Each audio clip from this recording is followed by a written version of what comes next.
Hello and welcome to Astronomy Daily, your source for the latest and most fascinating developments in space exploration and astronomical discoveries. I'm your host, Anna, and I'm excited to guide you through today's cosmic journey. We have a stellar lineup of stories for you today. We'll be exploring NASA's Deep Space Network as it celebrates 60 years in Australia while breaking ground on a new radio antenna. Then, we'll look at Saturn's rings as they present a rare edge-on view that occurs only every 14 to 15 years. We'll also cover this week's busy launch schedule, including Amazon's Project Kuiper satellites and Blue Origin's first all-woman crew. Plus, we'll examine the growing commercial demand for lunar landers beyond NASA and dive into a breakthrough discovery about the origin of black hole magnetism that solves a long-standing cosmic mystery. So strap in as we blast off into today's exploration of our fascinating universe. Here we go, with one for our Aussie listeners. NASA's Deep Space Network in Canberra, Australia recently celebrated a significant milestone, its 60th anniversary. This celebration came with an exciting development as the facility broke ground on a new radio antenna, marking the beginning of its next chapter in space communications. The Canberra facility has been a vital part of NASA's global communications network since joining in 1965. Currently operating 4 massive radio antennas, the addition of this fifth dish represents a crucial expansion of the network's overall capacity to handle the ever-increasing flow of data from missions across our solar system. This new antenna, designated Deep Space Station 33, will be a marvel of modern engineering. At 112 feet wide, that's about 34 meters, this multi-frequency beam waveguide antenna will significantly boost the network's capabilities. What makes this design particularly interesting is that most of its structure will actually be buried underground. A massive concrete pedestal will house cutting-edge electronics and receivers in climate-controlled rooms, providing a solid foundation for the reflector dish above. When operational, the dish will rotate during communications on a steel platform called an alidade, allowing it to track spacecraft as they move across the sky. This sophisticated design ensures reliable communication with distant spacecraft exploring the farthest reaches of our solar system. Kevin Coggins, Deputy Associate Administrator of NASA's Space Communications and Navigation Program, highlighted the significance of this development, noting that as they look back on 60 years of incredible accomplishments at Canberra, the groundbreaking of this new antenna symbolizes the next 60 years of scientific discovery. The construction of such advanced communication technology demonstrates the Deep Space Network's commitment to embracing new technologies that enable exploration by an expanding fleet of space missions. The new Canberra dish is expected to go online in 2029 and will be the final installation of 6 parabolic dishes constructed under NASA's Deep Space Network Aperture Enhancement Program. This program is specifically designed to support current and future spacecraft and accommodate the increasing volume of data they transmit back to Earth. Similar upgrades have already taken place at the network's Madrid facility, which christened a new dish in 2022, while the Goldstone facility in California is completing work on another antenna.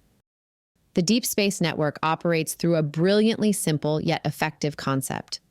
3 communication facilities positioned strategically around the globe, approximately 120 degrees apart.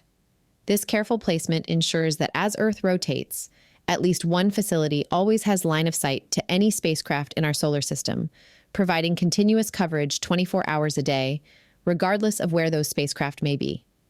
The network officially began on December 24, 1963, when NASA connected its early ground stations, including Goldstone, to the new Network Control Center at the Jet Propulsion Laboratory in Southern California. Madrid joined in 1964, followed by Canberra in 1965. Since then, these facilities have been the lifeline for hundreds of space missions, including historic achievements like the Apollo moon landings. What makes Canberra particularly special is its location in the Southern Hemisphere. This unique positioning grants it an exclusive capability. It's the only facility that can both send commands to and receive data from Voyager 2 as it journeys southward through interstellar space, now almost 13 billion miles from Earth. Its sister craft, Voyager 1, which is even more distant at over 15 billion miles away, can transmit data to the Madrid and Goldstone complexes, but can only receive commands via Canberra. The Deep Space Network currently relies primarily on radio frequencies for communication, but NASA is looking toward the future with exciting new technologies. The agency is experimenting with laser, or optical communications, which operates at significantly higher frequencies than radio. This difference is crucial because higher frequencies allow for substantially more data to be transmitted over the same period. This advancement isn't just theoretical. NASA is actively testing it through the Deep Space Optical Communications experiment aboard the Psyche mission launched in October 2023. The results have been impressive, demonstrating record-breaking high data rates over unprecedented distances and even successfully downlinking ultra-high-definition streaming video from deep space. These new technologies have the potential to boost the science and exploration returns of missions traveling throughout the solar system, explained Amy Smith, Deputy Project Manager for the Deep Space Network. Looking further ahead, researchers envision combining laser and radio communications to create hybrid antennas, dishes that can communicate using both radio and optical frequencies simultaneously, potentially revolutionizing how we communicate with distant spacecraft. As our exploration of space grows more ambitious, with missions venturing further into the solar system and returning increasingly complex scientific data, the Deep Space Network continues to evolve to meet these demands, ensuring that humanity maintains its connection to our most distant explorers. Astronomy fans, here's one for you. If you've looked at Saturn through a telescope lately, you might be wondering where those iconic rings went. The ringed planet is looking distinctly ringless these days, thanks to a fascinating astronomical alignment that happens only once every 14 to 15 years. Saturn's rings have turned edge-on as seen from Earth, rendering them nearly invisible even through powerful telescopes. This phenomenon is tied to Saturn's 29.5-year orbit around the Sun.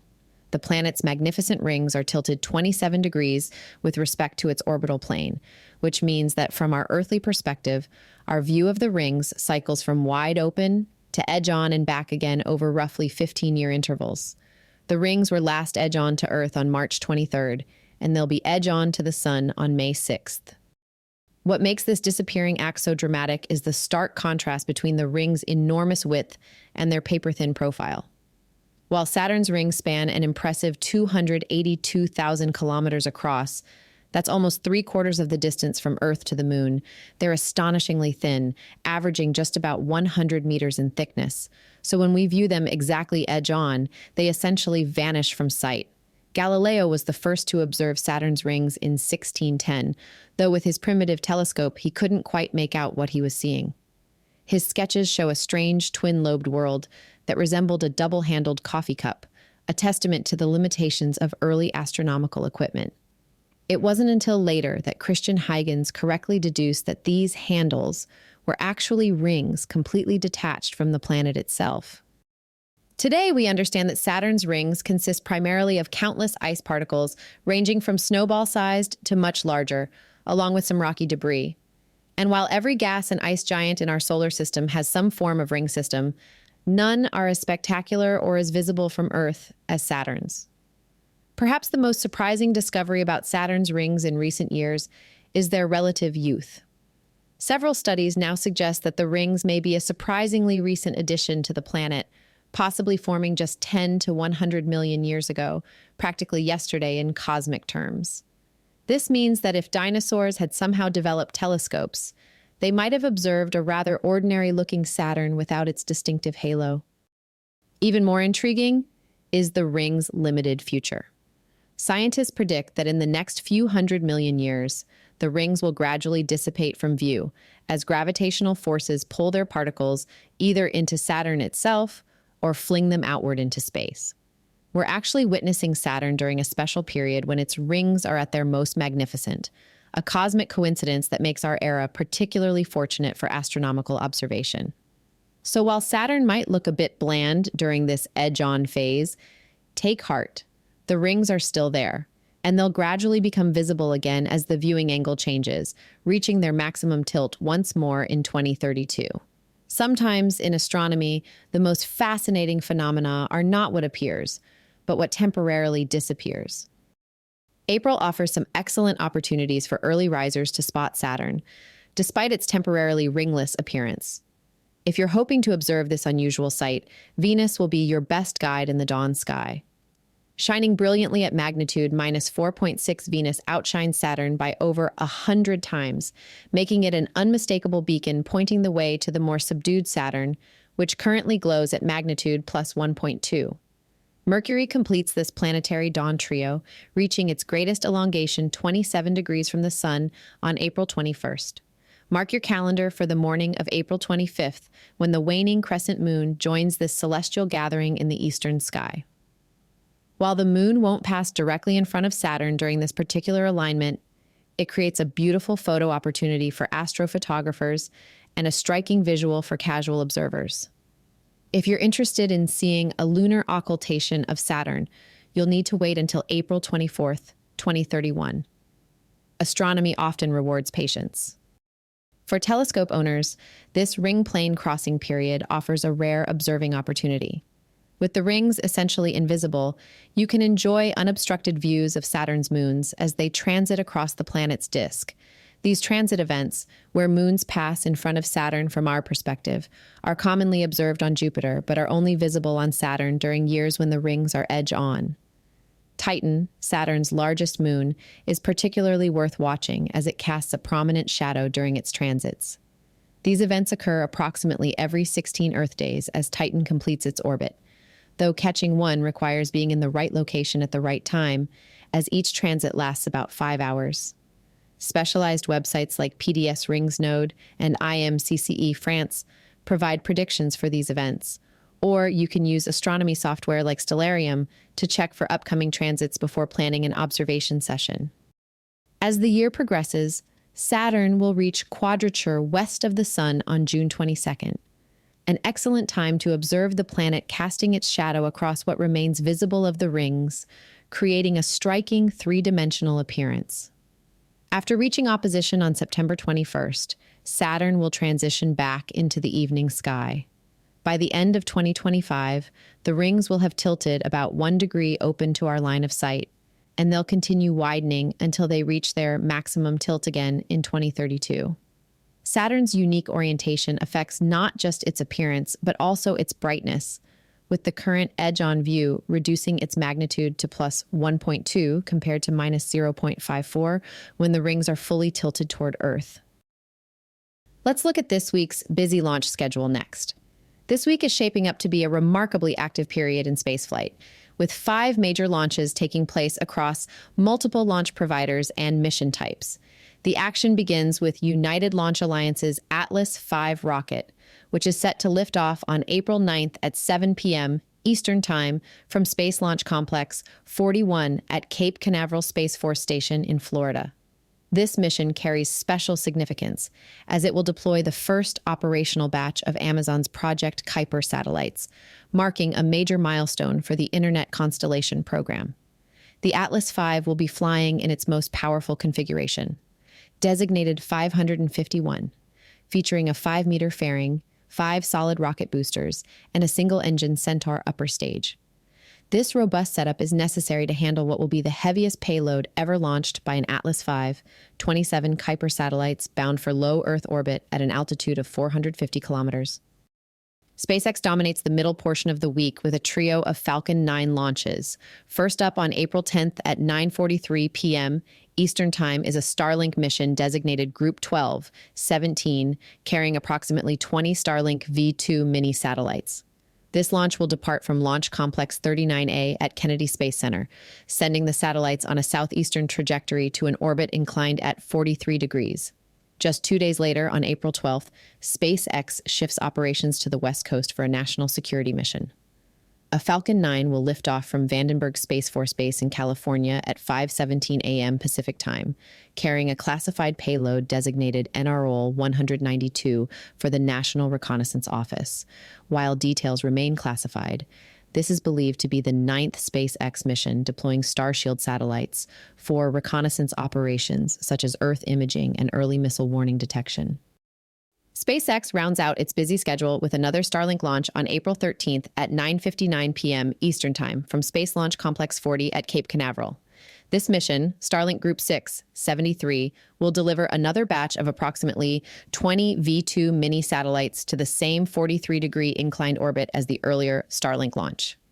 The week concludes with Blue Origin's New Shepard rocket taking flight on April 14th at 9:30 a.m. Eastern Time from Launch Site 1 in West Texas. This suborbital mission, designated NS-31, will carry a historic all-woman crew of 6 passengers: Aisha Bowe, Amanda Nguyen, Gail King, Katy Perry, Carrie Ann Flynn, and Lauren Sanchez.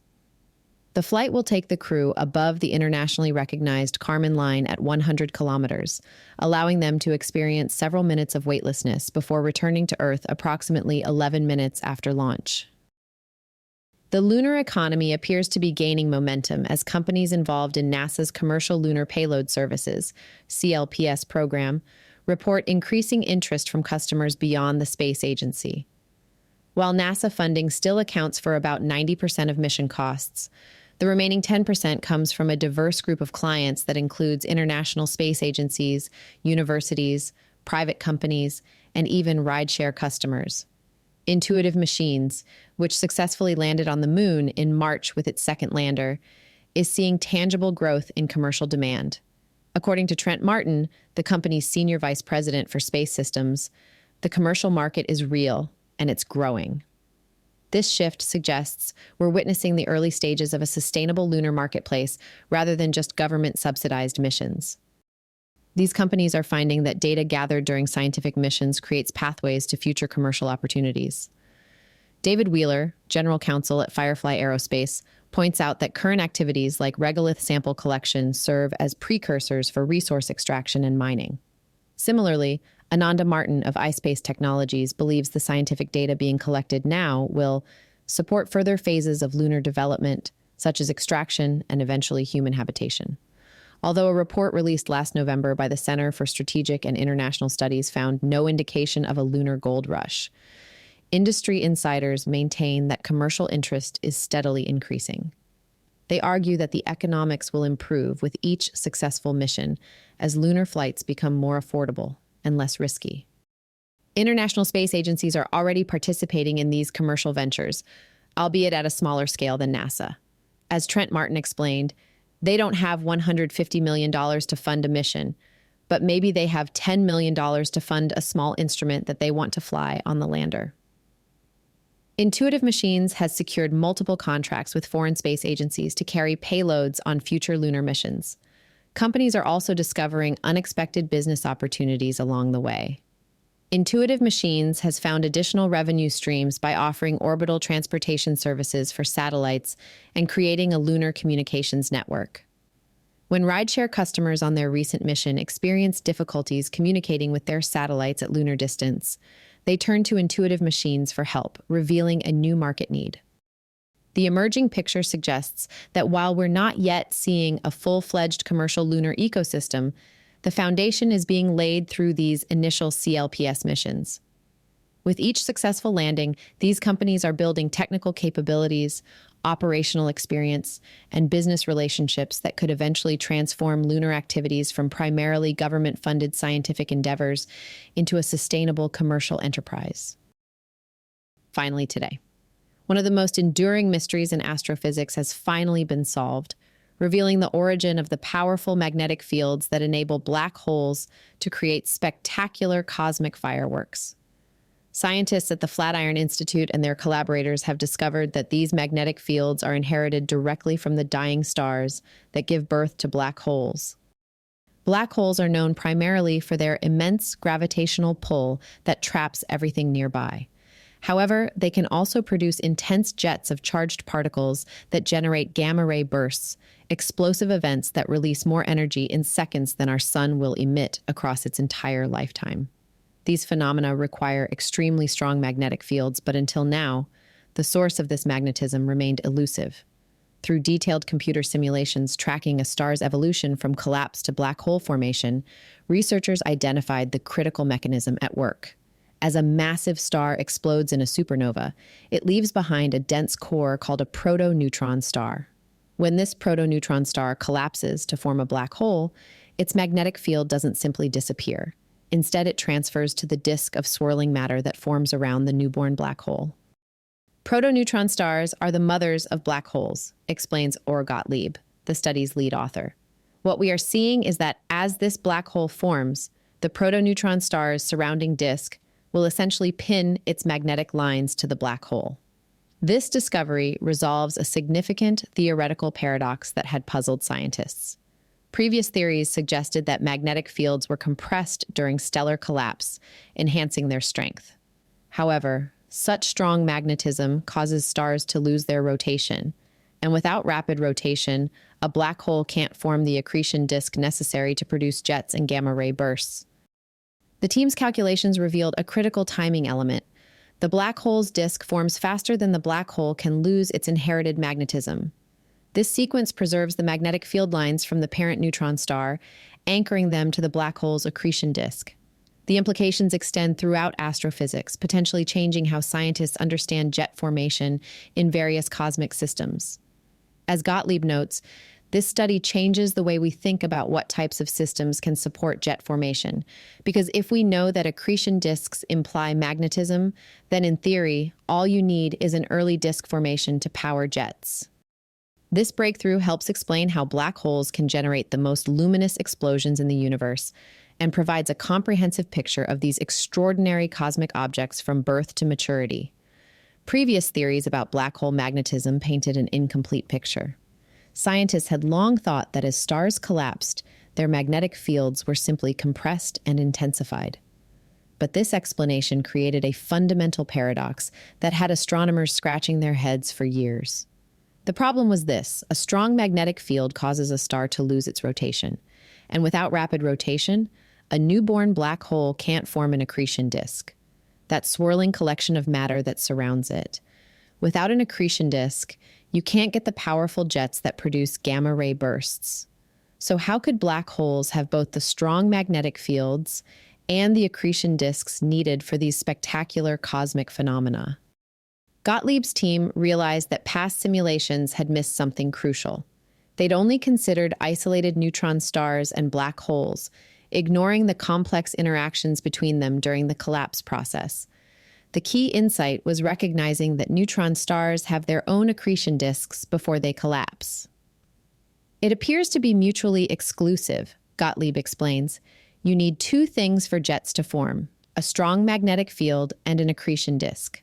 But a magnetic field acquired by such compression won't form an accretion disk, and if you reduce the magnetism to the point where the disk can form, then it's not strong enough to produce the jets. The new calculations revealed a solution to this puzzle. As a neutron star begins to collapse, but before all its magnetic field is swallowed by the forming black hole, the neutron star's disk is actually inherited by the black hole. During this process, the magnetic field lines become anchored in the disk, preserving the magnetism even as the central object transforms. It's a bit like a cosmic inheritance. The mother neutron star passes down its magnetic genes to its child black hole through the medium of the accretion disk. This transfer happens because the timescale for disk formation is shorter than the timescale for magnetic field dissipation. This discovery fundamentally changes our understanding of black hole formation and jet production. It suggests that any system where an accretion disk forms quickly enough could potentially support jet formation.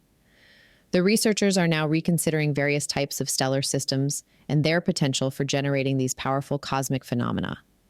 The work demonstrates the power of multidisciplinary collaboration and advanced computational resources. By bringing together experts from different fields and running more comprehensive simulations than ever before, the team was able to see connections that had previously been missed. Well, that brings us to the end of another fascinating episode of Astronomy Daily. From the expansion of NASA's Deep Space Network in Australia to Saturn's rarely seen edge-on rings, we've covered some truly remarkable developments in our cosmic neighborhood. The busy launch week ahead promises to push human exploration further, while commercial lunar lander companies are finding growing interest beyond NASA's missions. Perhaps most exciting was our look at the breakthrough in understanding black hole magnetism, solving a paradox that has puzzled scientists for years by revealing how these cosmic monsters inherit their magnetic fields from their mother neutron stars. The universe continues to surprise us with its complexity and beauty, reminding us why astronomy remains one of the most captivating scientific pursuits. I'm Anna, and I've been your host for this edition of Astronomy Daily. If you enjoyed today's episode, please visit our website at astronomydaily.io, where you can sign up for our free daily newsletter and listen to all our back episodes. It's the perfect way to stay informed about the latest astronomical discoveries and space exploration news. You can also find us across social media by searching for Astro Daily Pod on Facebook, X, YouTube, YouTube Music, Instagram, and TikTok. Share your thoughts about today's topics or suggest subjects you'd like us to cover in future episodes. Until next time, keep looking up. There's always something amazing happening in our cosmic neighborhood.